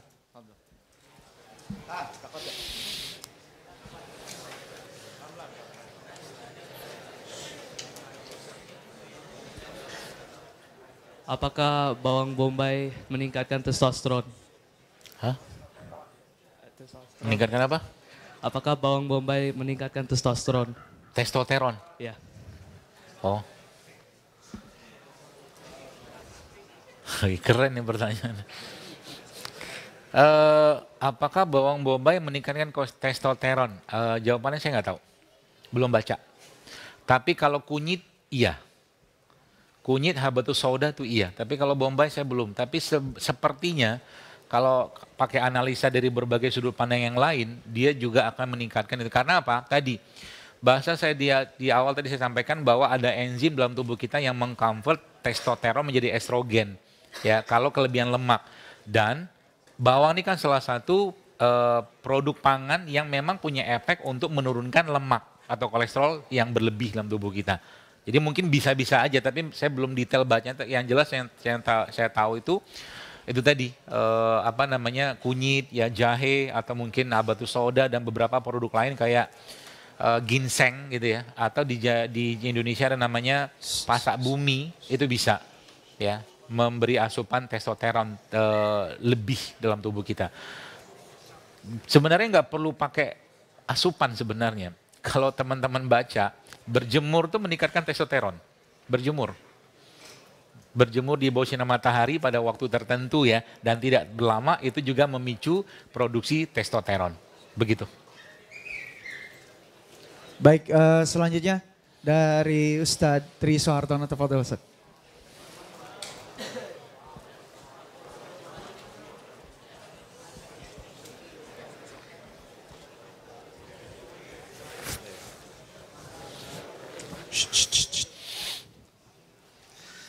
Baik, bismillah. Sebelumnya ahlan wa sahlan Ustadz di Al Wildan Islamic School BSD. Izin bertanya Ustadz, tadi Ustadz menyinggung terkait mengenai masalah diet dan pola makan. Ada kadang-kadang yang ingin saya tanyakan terbesit dalam hati. Saya punya rekan Ustadz Asbur, guru saya dan pimpinan kita juga. Kalau makan ini, kalau porsinya kurang lebih sama Ustadz. Dan bahkan mungkin Ustadz Asbur porsinya lebih banyak daripada Ana Ustadz. Tapi Ana kadang bertanya-tanya kenapa badannya lebih besar Ana daripada beliau Ustadz. Nah ini mohon dijelaskan Ustadz. Iya. Secara ilmiah atau kemudian nasihat buat Ana yang mungkin badannya lebih besar ingin kurus begitu Ustadz. Demikian Ustadz. Syukran barakallahu fikum. Oh, kenapa nanya saya ini? Baik. Tolong. Bismillah ya, gini nih.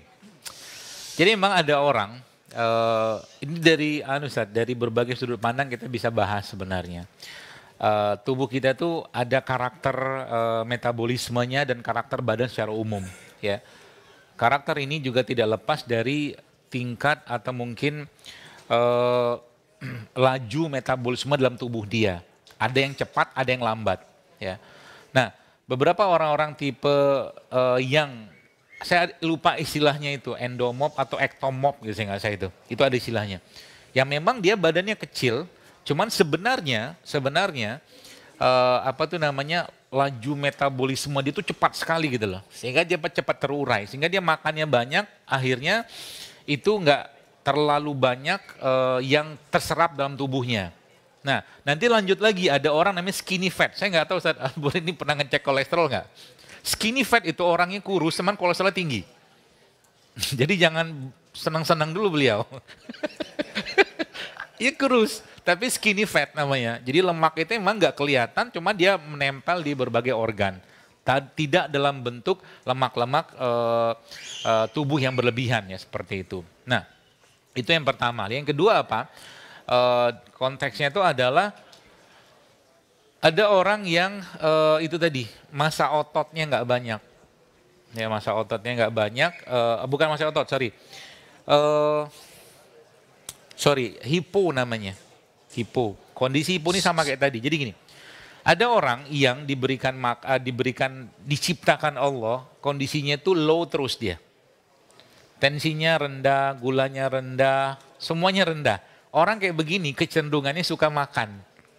Ya, suka makan dalam jumlah atau dalam frekuensi yang di atas rata-rata orang karena dia untuk menjaga keseimbangan asam lambungnya. Tapi ada satu orang tipe yang lain atau satu orang itu yang dia boleh dibilang tuh tipenya tuh normal ya, cenderung dia kalau makan sekali cukup sampai sorenya.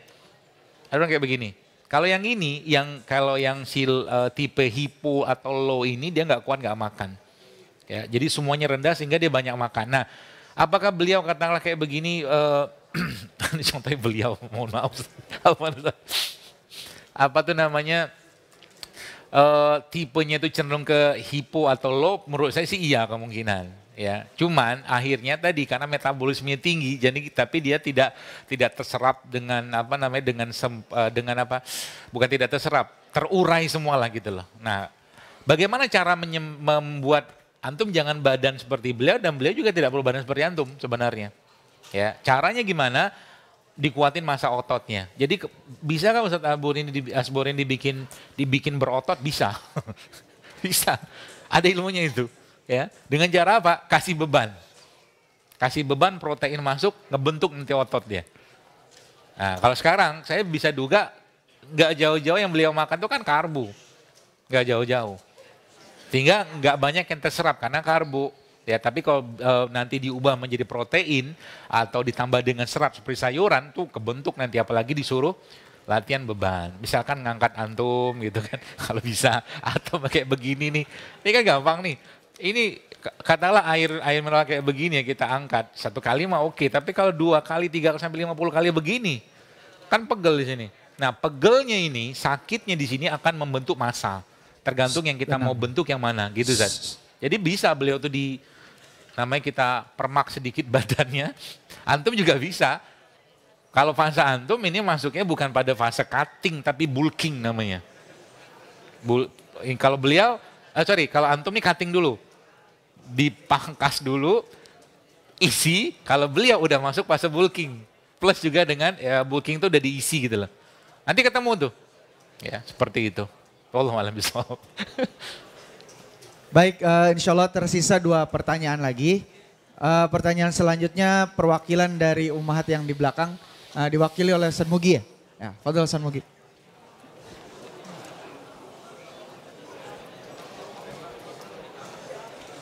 Tidak ada suara, tolong.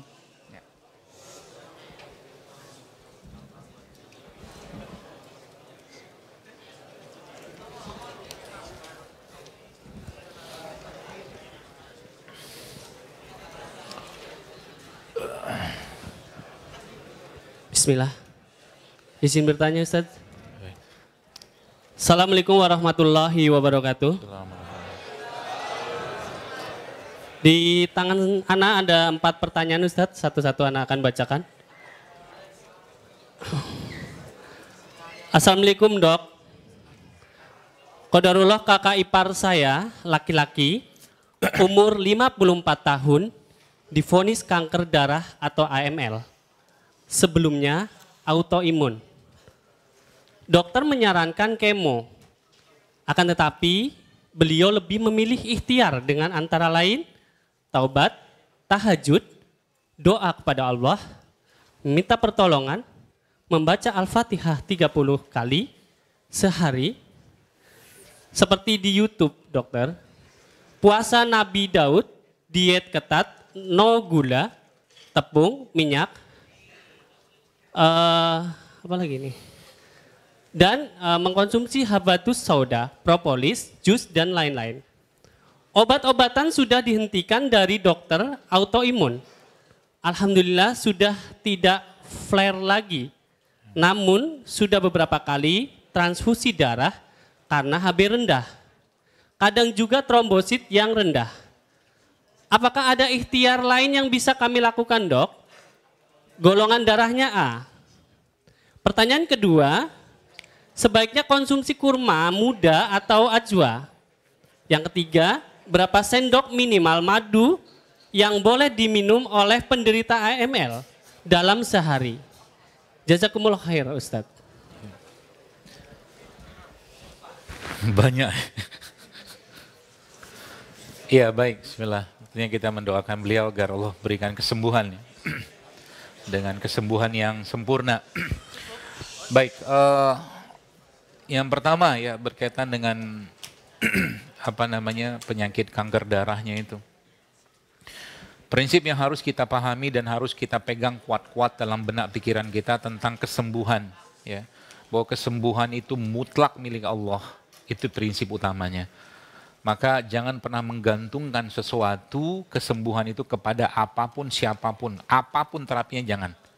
Allah nggak suka diduakan kayak begitu karena kalau kita letakkan harapan itu pada atau mungkin pada barang atau mungkin terapi atau seseorang, maka Allah akan semakin jauh dari kesembuhan tadi. Makanya Allah sudah jelaskan dalam Al-Quran, wa iza maritu fahuwa yashfin, kata Allah. Dan kalau aku sakit, Allah yang menyembuhkan, seperti itu. Nah ini mungkin nasihat pertama saya. Sehingga nanti ketika sembuh pun ya bisa jadi kesembuhan dari hal-hal yang sepele mungkin. Dan itu sering saya temukan. Ya. Kemudian yang kedua, alhamdulillah saya kira mungkin sudah benarlah polanya tadi. Tapi mungkin satu lagi yang mungkin saya sarankan dengan beliau ya adalah dengan menggunakan gini. Dalam Al-Quran kata syifa itu ya lebih dominan didominasi oleh Al-Quran itu sendiri. Jadi kalau kita bicara fisik ya, kita bicara fisik maka bahasa fisik atau bahasa istilahnya itu bahasa penyembuhan secara fisik itu hanya diwakili oleh madu dalam Al-Quran, syifanya tadi. Ya, maka coba sampaikan pada beliau untuk berobat dengan Al-Quran. Ya, mungkin dalam bentuk ruqyah atau mungkin membacakan ayat-ayat penyembuhan yang sudah diajarkan Nabi SAW. Itu adalah salah satu hal yang sangat utama karena memang para ulama pun yang menyebutkan bahwa kalau seandainya sesuatu penyakit itu tidak bisa diobati dengan Al-Quran maka akan sulit diobati dengan yang lain. Ya. Terus tambahannya apa? Terapi yang bisa didapatkan atau mungkin dilakukan pada kasus seperti ini. Ada satu tumbuhan sebenarnya, yang tumbuhan ini punya manfaat atau khasiat untuk mengatasi kanker darah seperti ini. Tumbuhan ini namanya tapak darah. Tapak darah. Kalau dilihat itu dia bentuknya kayak payung. Ya, kayak payung. Jadi dia sering tumbuh kok. Ya, di tempat bahkan ditanam orang itu, ya. Dia tangkai kayak begini, kemudian seperti ada daun-daunnya, cuman dia tidak bernyatu daun ini. Ya, warnanya hijau, ada juga bahkan merah sebagian. Itu namanya tapak darah. Ya. Dalam tapak darah itu ada satu bahan namanya vincristin, sehingga saya memang bisa dipakai untuk ini, ya, untuk kanker darah seperti ini. Itu mungkin tambahannya, ya. Yang lain-lain saya kira mungkin cukup saja. Dan mungkin boleh tambahkan gini, jangan juga diet terlalu ketat sehingga tubuhnya lemah. Makan aja yang benar, tidak berlebihan, ya, proteinnya ada, karbonya ada, lemaknya ada. Karena tubuh kita itu sebenarnya bisa ngeriset sendiri. Nah, tergantung nanti kebutuhannya apa. Kalau tadi beliau sampaikan dia butuh transfusi, maka kita asup, ya, makanan-makanan yang bisa menjadi menjadi bagian dari darah seperti Fe misalkan, ya, mungkin seperti liver, hati, baik hati sapi, hati ayam kayak begitu, termasuk beberapa jenis buah-buahan yang juga bisa meningkatkan asupan Fe kayak beet atau kurma, itu juga boleh tambahin, ya. Itu. Ada lagi tadi? Sudah cukup. Itu mungkin. Baik, cukup ya, insya Allah. Ada satu pertanyaan spesial Ustaz. Ini kebetulan Syekh kita native Arabik tapi beliau bisa bahasa Indonesia. Akan bertanya satu pertanyaan saja, simple sebenarnya. Tafadhol Syekh Idris. Bismillah, Assalamualaikum warahmatullahi wabarakatuh. Syukran lihudurakum huna Ustaz. Ana ada pertanyaan sedikit. Allah Subhanahu wa taala قال في القرآن فيه شفاء للعسل لكن الناس banyak minum madu لكن لا يشفى لأن العسل الآن أصبح غير أصلي في الأسواق وأغلب الناس الآن تقول لك يعني هذا المنتج أصلي هذا أصلي السؤال هو كيف نعرف العسل الأصلي كيف kita tahu madu yang asli ya khair نعم هذا شكرا بارك الله فيك أستاذ بارك الله.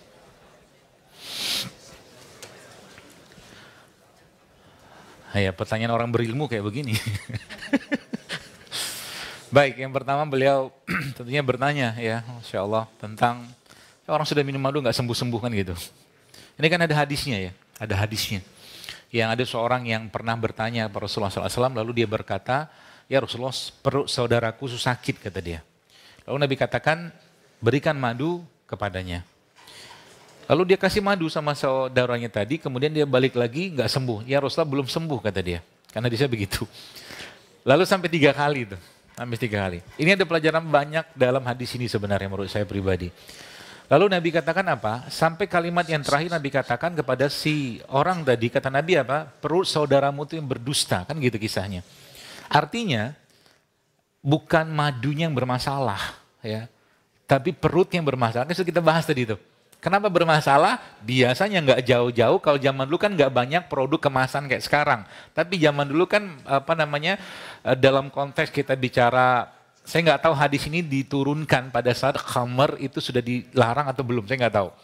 Ya, tapi salah satu penyebab biang keroknya bakteri dalam tubuh kita atau dalam pencernaan kita itu bermasalah, itu salah satunya khamar atau alkohol. Ya, nah tapi sisi yang lain biasanya nggak jauh dari serat. Jadi kalau ternyata kenapa madunya tidak berperan atau tidak bermanfaat, fihi syifa'ul linnas, kata beliau sampaikan tadi dalam Al-Quran itu, ya karena memang banyak racun masih dalam tubuh kita, Syekh. Masih banyak perlu kita perbaiki, dan salah satu yang paling banyak masalah dalam tubuh kita itu tadi, mungkin bahasa tentang gula olahan tadi itu. Ya, kebanyakan itu. Jadi minum madu nggak ada faedah. Sama juga dengan kisahnya Ibnu Qayyim al-Jauziyah waktu beliau demam. Itu kisahnya kan masyhur sekali. Beliau demam lalu berada di sekitar Masjidil Haram, kemudian beliau minum air Zam-Zam. Habis minum Zam-Zam, turun demamnya. Kita minum sudah 1 liter, 2 liter, 2 liter, 3 liter nggak turun-turun juga.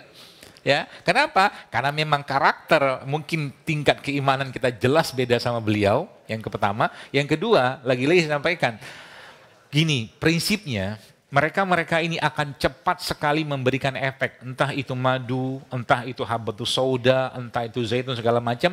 Kalau badan kita itu sudah bersih, gitu. Intinya gitu aja. Jadi kalau lebih dari awal misalkan orang itu badannya terjaga, dia minum madu cepet tuh. Ya, apalagi tahu kaidahnya. Ya, nggak bisa cuma 1 sendok, 2 sendok, nggak bisa dengan begitu banyak toksin dalam tubuh kita ini, maka susah bagi kita ya untuk cuman sekedar minum 1-2 sendok nggak cukup. Kadang-kadang kayak kemarin anak saya demam. Ya karena ya alhamdulillah Allah kasih ilmunya, dia demam, saya kasih modalnya cuma ini tadi yang cairan probiotik itu tadi, saya kasih masuk dalam air, saya kasih madu, kemudian saya kasih habatus sauda. Alhamdulillah Masya Allah biiznillah habis itu turun demamnya. Ya kenapa? Tadi nggak cukup dengan 1 jenis ramuan saja. Itu mungkin. Kenapa dia tidak berfungsi sebagaimana disebutkan Al-Quran, dan tentunya bukan Al-Quran yang keliru, kitanya masalah. Itu yang pertama. Lalu pertanyaan kedua, bagaimana cara kita mendapatkan madu yang asli, ya, atau mungkin madu yang benar, madu yang murni? Maka jawabannya mudah ini. Kita pakai kaidah hadis saja. Belilah madu atau dapatkan madu yang sanadnya jelas, perawinya jelas, dan matannya jelas. Dari mana dia ngambil, siapa yang ngambil, di mana dia ngambil, nah, itu. Ya, makanya kalau kita bicara bisnis madu atau bisnis ya usaha madu ini memang usaha kepercayaan. Ya, kalau nggak yakin jangan beli. Ya, karena memang sekarang banyak sekali madu-madu yang ada di supermarket. Sekalipun itu kadang-kadang bukan madu. Kenapa saya katakan bukan madu? Gini, ini ilmunya supaya teman-teman paham ya. Madu itu ada standarnya. Saya lupa ada enzimnya, ada kadar airnya, ada apanya. Itu banyak tuh, ada 3, 4, 5, 6 segala macam. Itu ya secara standar regulasinya itu bisa dibikin di pabrik, bisa dibikin. Jadi kalau dibilang itu madu nggak? Ya nggak madu, itu bukan madu, ya. Karena itu dibuat di pabrik. Air nih, saya kasih karamel, saya kasih enzim, saya atur kadar airnya, jadi dia madu sesuai standar, gitu loh. Jadi memang agak-agak susah ya kalau kita bilang ini bagaimana cara kita menentukan ini madu bener madu atau tidak, ya. Tapi tadi kaidah tadi bisa saya pakai, makanya kalau saya beli madu atau kita mendapatkan madu, coba tanya di peternakan madunya di mana, nah, gitu. Ngambilnya gimana? Karena madu juga bisa rusak. Ya, madu itu bisa rusak dengan pemanasan cukup panas, bangsa suhu 90 atau 100 derajat Celcius sudah cukup banyak merusak enzimnya. Makanya tidak dianjurkan madu itu kan dipanaskan, nggak bisa. Ya, seperti itu mungkin. Jadi mudah-mudahan nanti ini kita bisa dapatkan ya, dan sekarang udah mulai banyak setahu saya yang jujur insya Allah peternak madu yang benar. Begitu mungkin. Baik, jazakumullahu khair Dr. Zaidul Akbar, juga para penanya. Sebenarnya masih banyak pertanyaan termasuk dari anak-anak, teman-teman semua, siswa, juga dari yang online, juga dari asatidzah. Namun qadarullah waktu kita terbatas ya insya Allah. Maka kita insya Allah akan cukupkan ya pertemuan pada hari ini. Mungkin untuk menutupnya boleh Dr. Zaidul Akbar menutup dengan 1 quote atau apa? Tafadhal Ustaz. Baik, bahasa yang sering saya pakai adalah jika sehat tak membuat kita makin taat, mungkin sakit jauh lebih baik untuk kita untuk sadar. Itu aja Ustaz. Masya Allah, dalam sekali Masya Allah. Baik, jazakumullah khair Dr. Zaidul Akbar serta seluruh audiens yang ada, baik yang ada di masjid di sini offline maupun juga yang online. Terima kasih sudah bergabung pada pagi hari ini. Insya Allah mudah-mudahan selanjutnya dokter bisa datang lagi di momen atau saat-saat yang akan datang. Maka bagi yang ingin bertanya nanti silahkan ya, dipersiapkan dari sekarang nggak apa-apa insya Allah. Baik, terima kasih semuanya. Jazakumullah khair, barakallahu fikum. Kita tutup dengan kafaratul majlis. Subhanakallahumma wa bihamdika Asyhadu an la ilaha illa anta astaghfiruka wa atubu ilaik. Baik, assalamualaikum warahmatullahi wabarakatuh.